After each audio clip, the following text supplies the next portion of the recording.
ஏட்டு சுரக்காய் கறிக்கு உதவாது என்பது போல பள்ளிக்கூடத்திலே சொல்லிக் கொடுக்கக்கூடிய புத்தகங்களை மட்டும் திரும்ப திரும்ப படிக்கிறாங்க. அது மக்கப் வாமிட்டு வரைக்கும் போறாங்க. அதை படித்தால் மட்டும் வாழ்க்கையிலே ஒரு பெரிய சாதனையை செய்து விடலாம் என்கின்ற நம்பிக்கையில் அதே புத்தகத்தை திரும்ப திரும்ப படிக்கிறாங்க. ரிவிஷன் டெஸ்ட்டுக்கு ஒரு ரிவிஷன் டெஸ்ட். அது போன்ற குழந்தைகள் புத்தகம் படித்தாலும் கூட கல்வியை தாண்டி, பள்ளிக்கூடத்தில் இருக்கக்கூடிய புத்தகத்தை தாண்டி இன்னொரு உலகத்தை அறிமுகப்படுத்தக்கூடிய புத்தகத்தை அவங்களும் படிக்கிறது இல்லை.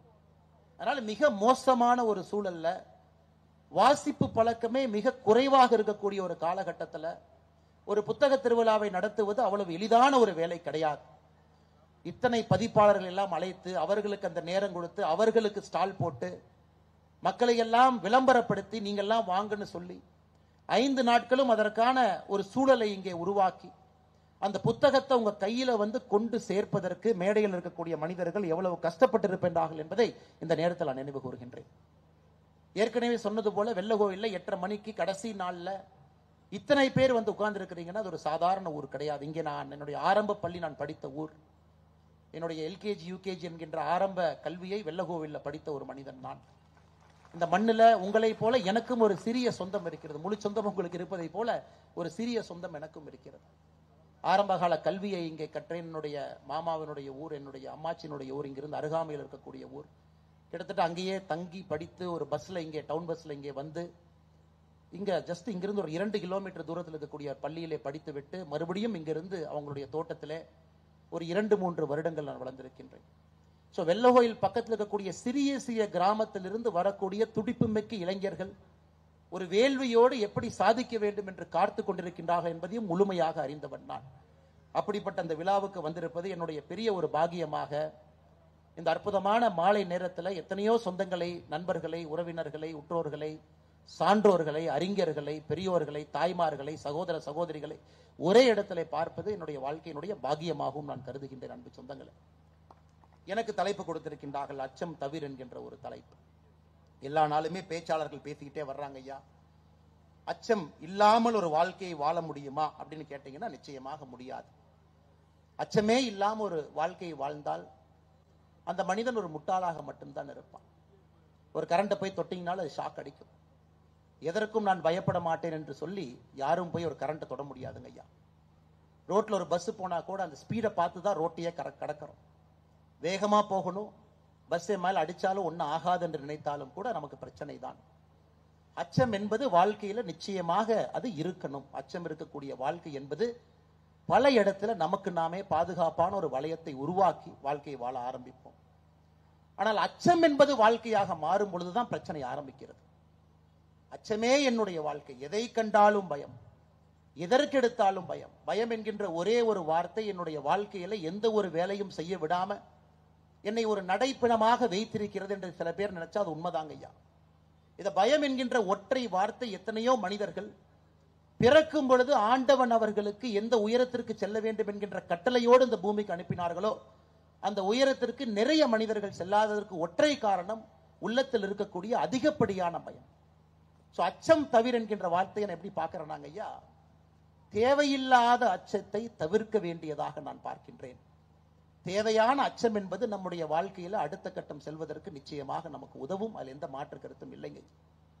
இன்னைக்கு உலகத்துல எல்லா இடத்துலையும் திரும்பி பார்க்கிறோம், சாதனை செய்தவர்களை பார்க்கிறோம்.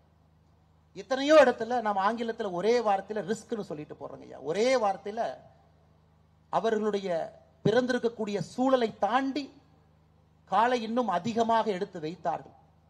அகலக்கால் வச்சவங்க செத்து போனவங்க நிறைய இருக்கிறாங்க, அகலக்கால் வச்சவங்க ஜெயிச்சவங்க நிறைய இருக்கிறாங்க. அகலக்கால் வைத்ததால் ஒரு மனிதன் சாதித்தான் என்பது எங்கேயுமே பார்க்க முடியாதுங்க. சாதிச்சிருக்கிறாங்க, அதே அளவுக்கு மனிதர்கள் வீழ்ந்திருக்கின்றார்கள். இரண்டையும் நாம் பார்க்கின்றோம். ஆனால் கால்குலேட்டட் ரிஸ்க் என்கின்ற வார்த்தையை பயன்படுத்துறோம். அந்த அகலக்காலை வைக்கும் பொழுது தீர்க்கமாக ஆராய்ந்து யோசித்து ஒரு முறைக்கு 2 முறை இன்னும் ஆழமாக நாம் சரியான பாதையில போறோமா, இந்த நேரத்தில் அந்த முடிவு எடுக்கணுமா, நம்முடைய பொருளாதார சூழல் இதற்கு இடம் கொடுக்குமா, நாம் வளர்கின்ற சூழல் அதுக்கு இடம் கொடுக்குமான்னு ஒரு முறைக்கு 2 முறை யோசித்து காலை வைக்கக்கூடியவர்களை கால்குலேட்டட் ரிஸ்க் யோசித்து காலை வைத்தார்கள் என்று சொல்வோம். அதுல எண்ணற்ற மனிதர்கள் வாழ்க்கையிலே சாதித்திருக்கின்றார்கள், பெரிய பெரிய உயரத்துக்கு வந்திருக்கின்றார்கள். குறிப்பாக சிறு சிறு கிராமத்திலிருந்து யாராலும் நம்ம வர்றோமோ ஐயா, நமக்கு பிகினர்ஸ் டிஸ்அட்வான்டேஜ் என்கின்ற வார்த்தை இருக்கு. ஒரு நகரத்தில் பிறக்கக்கூடிய ஒரு குழந்தைக்கும் எங்கேயோ ஒரு மலையில ஒரு காட்டு பகுதியில் பிறக்கக்கூடிய ஒரு குழந்தைக்கும் நிச்சயமாக ஆரம்பத்தில் ஒரு பிரச்சனை இருக்கும். அந்த குழந்தை 100 மீட்டர் ரேஸ்ல ஓடும் பொழுது 80 மீட்டர்ல இருந்து ஆரம்பிப்பாங்க. ஆனா ஒரு கிராமப்புறத்திலிருந்து வரக்கூடிய குழந்தை 100 மீட்டர் ரேஸ் ஓடும் பொழுது 100வது மீட்டர்ல இருந்து ஆரம்பிப்பாங்க. ஸோ எங்கேயோ பிறந்த ஒரு குழந்தைக்கு சூழல் ஒரு வாய்ப்பை ஏற்படுத்தி கொடுக்கிறது. என் மருத்துவமனையில் எங்க பிறக்கிறோமோ மருத்துவமனையிலேயே அந்த சூழல் ஆரம்பிக்கிறது. எத்தனையோ இடத்துல குழந்தைகள் பிறக்கும் பொழுது இறக்கின்றார்கள். ஆனா நாம எந்த இடத்துல குழந்தை பிறக்கும் பொழுது இறக்கின்றார்கள் அப்படின்னு ஒரு கணக்கெடுத்து பார்த்தீங்கன்னா, எந்த மருத்துவமனையில வசதி இல்லையோ, எங்கே வசதி வாய்ப்பு இல்லாத இடத்துல ஒரு குழந்தை பிறத்திருக்கின்றார்களோ அங்கிருந்து வாழ்க்கையில பிரச்சனை ஆரம்பிக்கிறது. அதன் பிறகு படிக்கக்கூடிய பள்ளிக்கூடம், அதன் பிறகு அந்த பள்ளிக்கூடத்தில் நமக்கு கிடைக்கக்கூடிய சூழல், குடும்பத்தில் நமக்கு கிடைக்கக்கூடிய சூழல். ஆனால் குறிப்பாக இந்த கிராமப்புறத்திலிருந்து வரக்கூடிய எத்தனையோ குழந்தைகள் வாழ்க்கையில அதிகப்படியாக அவங்க ரிஸ்க் எடுக்கிறாங்க. ஜெயிக்கணும் என்கின்ற வெறி அவர்களுடைய உடம்புக்குள்ள இன்னும் அதிகப்படியா இருக்கு. அவர்களுக்கு அச்சம் தவிர் என்கின்ற ஒரு வார்த்தையை வைத்து குறிப்பாக வெள்ளகோவையில் அது பேச வேண்டும் என்பது என்னுடைய ஆசை. ஐயா, ஒரு குருவி கூட சிக்கமங்களூர்ல நான் காவல்துறை கண்காணிப்பாளராக இருந்த பொழுது எங்களுடைய வீட்டுக்கு பின்பகுதியில் ஒரு புறா கூடு வச்சிருந்ததுங்க ஐயா. நான் தினமும் ஆபீஸ் போறதுக்கு முன்னாடி அந்த கூட்டை வந்து பார்ப்பேன். அந்த புறா ஒரு முட்டையிட்டு அது ஒரு சின்ன குஞ்சா இருந்தது. எனக்கு ஆரம்பத்தில் பெரிய ஆசை, எனக்கு தெரியாத காரணத்தினால அந்த குஞ்சு இருக்குதே, ரொம்ப கஷ்டப்படுதே, நாம் அந்த குஞ்சுக்கு ஏதாச்சும் செய்ய வேண்டும் என்று இந்த புறா நகரத்தில் நம்முடைய வீட்டில் கூடு கட்டி இருக்கு. இந்த புறாக்கு எங்க போனா இறை கிடைக்க போகிறது, நம்முடைய வீட்டில் இருக்கேன்னு நான் வீட்டில இருந்து 2 சோளமோ 2 அரிசியோ டெய்லியும் கொண்டே வச்சுட்டு போவாங்க ஐயா. முதல்ல புறாவுக்கு வச்சேன். புறா அதை சாப்பிடும், கூட்டுக்குள்ள போய் கக்கும். அந்த குழந்தை அந்த அரிசியோ, அந்த குழந்தை அவங்க தாய் கக்கக்கூடிய ஒரு உணவை சாப்பிடும். கொஞ்ச நாளைக்கு அப்புறம் இன்னும் யோசிச்சு, எதற்கு நேராக தாய் மூலமாக குழந்தைக்கு கொடுக்கணும், நேரடியா கூட்டு பக்கத்திலே வச்சிடலாமே, அந்த புறாவினுடைய குஞ்சு நேரடியாக சாப்பிட வேண்டும் என்று வைக்க ஆரம்பிச்சு. ஒரு 15-20 நாட்கள் கழித்து ஒரு நாள் பார்த்தங்க ஐயா, அந்த குஞ்சு கீழே விழுந்து இறந்து கிடந்தது. பெரிய ஒரு மனதில் ஒரு அதிர்ச்சி. நாம் தவறு செய்து விட்டோமோ, நாம் அந்த இறை வச்சனாலதான் அந்த குஞ்சு செத்து போச்சு அப்படின்னு சொல்லிட்டு நான் ஆழ்ந்து பார்த்தங்க ஐயா. அந்த குஞ்சு வழக்கமாக இருக்கின்ற புறா குஞ்சை விட இன்னும் கொஞ்சம் பருத்தமா, இன்னும் பெருசா இருந்துச்சு. இன்னும் உடம்பு வெயிட்ல பாத்தீங்கன்னா ஐயா கொஞ்சம் பெருசா இருந்துச்சு. அப்ப நான் பார்த்தேன், ஓ, இந்த குஞ்சுக்கு நாம் இறை வைத்ததுதான் தவறாகிவிட்டது. இந்த குஞ்சு நன்றாக இருக்க வேண்டும் என்ற இறை வைத்தோம், அதனால் அந்த குஞ்சு நிறைய சாப்பிட்டுச்சு. அந்த வயசுல அந்த குஞ்சு பறக்க வேண்டும் என்றால் உடல் எடை குறைவாக இருக்க வேண்டும், அது இயற்கையினுடைய நியதி. ஆனா இயற்கையினுடைய நியதிக்கு எதிராக நான் இறை வைத்தனால் அந்த குஞ்சு வளர்ந்து விட்டது, இன்னும் வெயிட் இருக்கிறனால பறக்க முடியல. பறக்க முயற்சி பண்ணிச்சு, கீழே விழுந்து இறந்துருச்சு.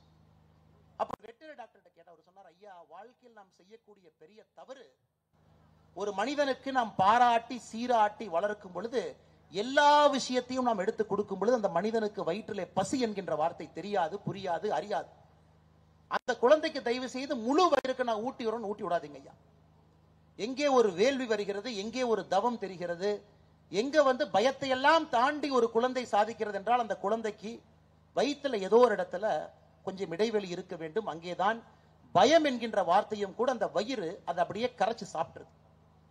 அடுத்த முறை எங்கள் வீட்டுல மறுபடியும் 6 மாதம் கழித்து மறுபடியும் அதே புறா, மறுபடியும் ஒரு முட்டை.